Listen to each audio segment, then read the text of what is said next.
ইমাম সাহেবের পূর্বে মুক্তাদি সালাম ফিরালে নামাজ হবে কিনা, এটা অনেকের হয় না? হয় না? যাদের একটু তাড়াহুড়ার রোগ আছে, ইমাম সাহেব একটু কাশি দিতে গেলে মনে করে সালাম দিছে, সালাম ফিরে ফেলে। হয় কি হয় না?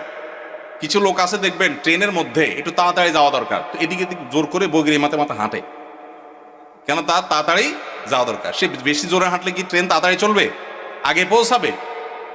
কিন্তু সে চেষ্টা করে। তো আপনি যতই হুলস্থুল করেন, ইমামের আগে তো নামাজ শেষ করতে পারবেন না। তো এই জন্য ইমামের আগে কোনো কাজ করা এটা ভুল। নবী সাল্লাল্লাহু আলাইহি ওয়াসাল্লাম বলেছেন, ইন্নামা জুইলাল ইমামু লিউতাম্মা বি, ইমাম দেয়া হয়েছে তাকে অনুসরণ করবার জন্য। ইমাম যখন রুকুতে যায় তারপরে রুকুতে যাবা, যখন সিজদা যায় তারপরে সিজদা দিবে, যখন সালাম ফিরে তারপরে সালাম দিবে। এ হলো নবী সাল্লাল্লাহু আলাইহি ওয়াসাল্লামের নির্দেশ। অতএব ইমাম সালাম ফেরানোর আগে সালাম ফিরানো যাবে না।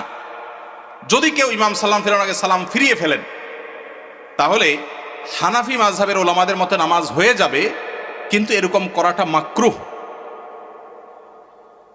আর অন্য অনেক ইমামদের মতে নামাজই হবে না, কারণ ইমামের আনুগত্য করা ওয়াজিব। যেহেতু আমাদের এদেশে বেশিরভাগ মানুষই হানাফি ফিক ফলো করেন, হানাফি ফিক হানাফি মাযহাব অনুযায়ী এটা মাকরুহ তাহরিমি, এটা করা উচিত না। কখনো যদি ভুলে হয়ে গেছে তাহলে সেটা মাকরুহ হবে না, সেটা মাফ। এটা অবশ্য সবার মতে, ভুলে হয়ে গেলে গুনাহ হবে না, নামাজ হয়ে যাবে ইনশাআল্লাহ তাআলা।